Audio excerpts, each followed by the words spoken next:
যোৱা বছৰ 21 তাৰিখ নৱেম্বৰত মোহন আগৰৱাল ওৰফে সঞ্জু আগৰৱালক আলফাই 1 কোটি টকাৰ ডিমাণ্ড দিছিলে। তো সেইটো সংক্ৰান্তে আমি 9 ডিচেম্বৰত কেছ ৰেজিষ্টাৰ কৰিছিলোঁ। কেছ ৰেজিষ্টাৰ কৰি তদন্ত কৰি আমি গম পালোঁ যে আপোনাৰ গজেন অসম আলফা এলায়েন্স সুমন মানে আলফাৰ নামটো গজেন অসম, তাৰ অৰিজিনেল নামটো সুমন বনিয়া, তাৰ ঘৰ হ'ল নিগম পশ্চিম লাইন গহপুৰ। এওঁ থাকে নাগালেণ্ড বৰ্ডাৰত।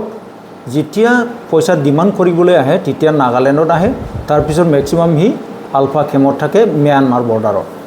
তো সেইটো কাৰণে আমি তদন্ত কৰি আমি ট্ৰেক কৰি আছিলোঁ। ট্ৰেক কৰি যোৱা 24 এপ্ৰিলত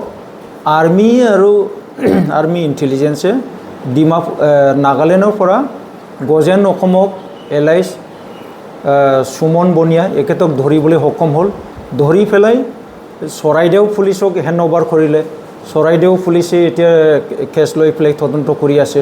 তাৰপিছত আমি যেতিয়া নিউজ পেপাৰত দেখিলোঁ যে গজেন অসমক ধৰিছে আৰ্মিয়ে প্লাছ চৰাইদেউ পুলিচে অলৰেডি ৰিচিভ কৰি পেলাই তদন্ত কৰি আছে, তেতিয়াই আমি চৰাইদেউ পুলিচৰ লগত কথা পাতিলোঁ। কথা পাতি পেলাই এই ক্ষেত্ৰত আমাৰ সুমন বনিয়া এলায়েন্স গজেন অসম এখেতৰ মোবাইলৰ পৰা গোটেই বস্তুটো এক্সট্ৰেক্ট কৰি পেলাই আমি চালোঁ যে আমাৰ ইয়াত যিটো মোহন আগৰৱালৰ 1 কোটি টকাৰ ডিমাণ্ড কৰিছিলে, ডিমাণ্ড কৰাত হেৰিটো আমাৰ লোকেল ইয়াত মানুহ এজন আছিলে, আপোনালোকে গম পায় হৰেণ দাস বুলি।